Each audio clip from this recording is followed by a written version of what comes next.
Pernah nggak lo, niatnya cuma pengen jadi temen yang baik?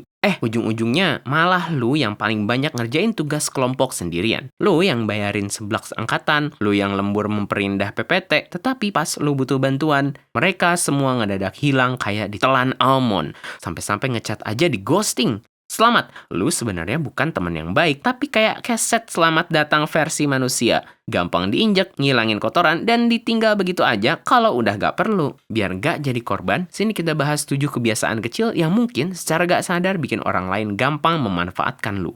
7. Yes man kronis.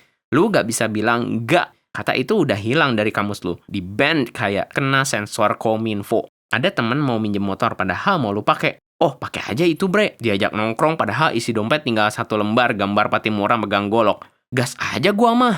Temen nyuruh ngerjain tugas padahal udah jam 1 malam. Aman, bre, besok beres. Ujung-ujungnya apa? Lu begadang sampai tipes. Tugas lu sendiri gak dikerjain. Dan besok paginya lu datang ke kampus dengan wajah kayak zombie. Lu rela mengorbankan kesehatan dan waktu lu sendiri cuma demi menjaga perasaan orang lain. Kenapa lu kayak gini? Karena lu takut dibilang pelit, gak asik, atau takut dijauhin orang alias people pleaser. Padahal ya, kalau mereka teman beneran, denger lu bilang sorry gak ikut dulu, sekali-sekali gak bakal bikin mereka musuhin lu. Teman yang baik itu tahu kalau lu juga manusia yang punya aktivitas dan masalah sendiri. Kalau susah buat nolak, coba pakai teknik penundaan. Kalau ada orang yang minta tolong dan lu gak bisa bantu, jangan langsung jawab di titik itu juga. Bilang dulu, sebentar, gua cek jadwal dulu. Begitu udah dapet jeda napas, ketik lagi, sorry banget bre, setelah gua cek, gua gak bisa bantu sekarang. Simple, sopan, dan lu gak perlu tersiksa batin. 6. Suka nge-spam kata maaf. Pernah gak lu lagi jalan, terus orang lain yang nabrak lu? Tapi mulut refleks bilang, sorry. Atau pas lu mau nanya sesuatu di grup chat kelas, kata pembukanya pasti pakai, sorry banget ganggu waktunya. Bre, lu itu mau nanya tugas, bukan mau minta sumbangan keliling. Kebiasaan gampang minta maaf ini ngasih sinyal ke bawah sadar orang lain kalau lu itu lemah dan selalu merasa bersalah. Kalau lingkungan lu anak baik, semua sih nggak masalah. Tapi kalau ketemu orang manipulatif, ini bahaya banget, bre. Mereka paling demen sama tipe ginian. Karena lu gampang banget disalah-salahin. Coba deh ganti kata sorry jadi makasih. Daripada bilang, sorry ya gua telat 5 menit, ada macet di jalan. Ganti jadi, makasih ya udah nungguin gua, tadi ada macet di jalan. Daripada bilang, sorry kalau gua ngerepotin, mending bilang, makasih ya udah mau bantu. Secara psikologis, ini menaikkan posisi tawar lu di mata orang lain. 5. Haus akan pujian. Kebiasaan nomor 5 ini agak halus jalurnya. Lu rela ngelakuin apa aja demi dengar kata ajaib dari orang. Wih, lu emang teman paling baik sejagat raya, bre. Atau, gila, lu penyelamat yang datang dari langit, bre. Hanya demi pujian kecil dan singkat itu, lu rela begadang ngerjain tugas teman lu yang sebenarnya lagi asik pusreng MLBB sama pacar barunya.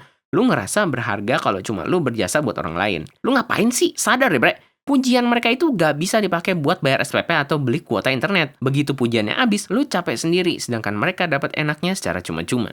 Coba deh belajar buat bangga sama diri sendiri tanpa perlu label anak baik dari orang lain. Kalau lu pengen bantu orang, pastiin itu tulus karena lu pengen dan mampu, bukan karena pengen disembah-sembah kayak pahlawan kesiangan. 4. Oversharing dan insecure. Kebiasaan yang jarang orang sadari adalah kalau ngobrol sama orang baru, bawaannya terlalu membuka aib. Udah kayak lagi sidang skripsi atau ngaku dosa depan Tuhan. Gua mah orangnya baik. Gua mah orangnya gak tegaan, bre. Gua gak kuat lihat orang sedih. Pasti gua bakal bantu. Kalau ada yang minjem duit, gua suka sungkan buat nolak. Mungkin di dalam hati lu pengen dilihat sebagai orang yang humble atau cepat akrab. Tapi ini semua jebakan, bre. Di dunia ini gak semua orang punya niat baik. Kalau sampai ada orang manipulatif dengar semua kelemahan lu, otak mereka langsung bekerja 100% buat nyari celah. Mereka bakal memanfaatkan rasa gak tegaan lu itu buat kepentingan mereka sendiri. Misalnya, minggu ini lu cerita ke mereka kalau lu gak tegaan sama orang susah. Minggu depannya, dia datang sambil pasang muka sedih, bawa cerita fiktif kalau SPP-nya belum dibayar. Soalnya mereka tahu titik lemah lu yang gak tegaan dan suka sungkan. Jadi mereka tinggal manfaatin itu buat memeras lu secara emosional. Solusinya, tutup sedikit mulut lu. Batasin apa yang mau lu omongin, terutama ke orang baru. Gak usah semua insecurity lu tumpahin ke orang yang baru lu kenal 3 hari di tongkrongan. Biarkan mereka kenal lu sebagai orang yang asik, bukan orang yang gampang ditipu. 3. Nggak punya boundaries. Pernah nggak barang lu dipinjam teman? Misal jaket, sepatu, TWS, atau motor, terus pas dibalikin kondisinya udah dekil atau malah nggak balik-balik. Tapi pas lu mau minta barang lu kembali, lu malah ragu-ragu karena takut dibilang perhitungan. Contoh recehnya kayak perkara korek di tongkrongan. Lu bawa korek baru dipinjam sama teman, pas lu balik korek udah dipindah kantong dia. Pas lu tagih dia seenaknya bilang, "Ya elah korek 2000-an doang ditagih, pelit amat sih lu." Padahal ini bukan masalah normal, tapi soal lu gak dihargai sebagai pemilik barang. Ini namanya bukan orang baik, tapi lu gak punya boundaries atau batasan yang jelas. Orang lain bakal ngerasa bebas buat ngacak-ngacak barang pribadi lu, karena lu sendiri gak pernah masang pagar pengaman. Coba bikin batasan dari awal dengan tegas tapi santai. Contohnya gini, "Bre, boleh minjem jaket lu gak? Pakai aja bre, tapi balikin hari Sabtu ya, jangan lupa dicuci dulu." Atau, "Bre, minjem sepatu dong." "Ah, sorry bre, sepatu yang ini nggak bisa gua pinjemin, kalau sepatu yang lain nggak apa-apa deh." Masang pagar nggak serta-merta bikin orang menjauhi lu kok. Justru orang yang beneran akrab sama lu pasti bakal paham dan mengerti. Kalau gara-gara gak dipinjemin barang aja mereka langsung marah, artinya mereka emang cuma pengen manfaatin lu doang. Gampang kan filternya? 2. Selalu berpikir kalau semua orang itu baik. Ini mindset yang naif. Lu punya prinsip hidup, kalau gua baik sama orang, orang pasti bakal baik juga ke gua. Cara teori di buku paket PKN sih bener, tapi realitanya dunia itu nggak seimut itu. Artis, pebisnis, bahkan pesulap yang hobinya nipu mata kita aja bisa ketipu sama orang lain. Apalagi kita yang suka kekecoh sama kongguan isi rangginang. Ada orang di luar sana yang ngedeketin lu cuma karena lu punya kendaraan. Kerjaannya cuma numpang balik, tapi gak pernah mau gantian nyetir ataupun isiin bensin. Ada juga orang yang deketin cuma karena lu enak diajak kerja kelompok, atau karena lu gampang dipinjemin duitnya. Solusinya mulai dari sekarang coba pakai prinsip percaya tapi verifikasi. Prasangka baik boleh-boleh aja, tapi harus tetap rasional. Lihat tindakan mereka, bukan cuma omongannya. Kalau dia cuma datang ke lu pas lagi butuh doang, ya maaf aja nih. Lu bukan layanan call center 24 jam. 1. Takut menghadapi konflik. Kebiasaan terakhir yang dampaknya paling berasa, lu takut sama konfrontasi atau keributan. Misalnya, lu pesen nasi goreng gak pakai timun dan tomat. Pas datang timun sama tomatnya malah melimpah. Daripada komplain ke pelayan karena pesanannya salah, lu milih buat buangin satu-satu timun dan tomatnya sambil dongkol. Atau kalau temen lu belum juga balikin duit yang dipinjem, lu milih buat mendem sendiri, pura-pura lupa padahal dompet lu udah kering kayak gurun Sahara pas kemarau.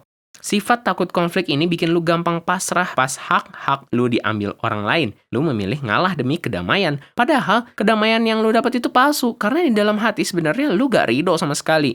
Ingat bre, berani berargumen itu bukan berarti lu nyari musuh. Itu adalah bentuk self-respect alias menghargai diri sendiri. Kalau lu terus-terusan jadi pemadam kebakaran buat kesalahan orang lain, lu gak bakal pernah punya waktu buat ngurusin hidup lu sendiri. Coba belajar buat mengutarakan ketidaknyamanan dengan kepala dingin. Bilang salah kalau emang salah. Konflik itu gak selalu buruk kok. Kadang konflik itu perlu, biar orang lain tahu kalau lu punya taring dan gak bisa disepelein begitu aja.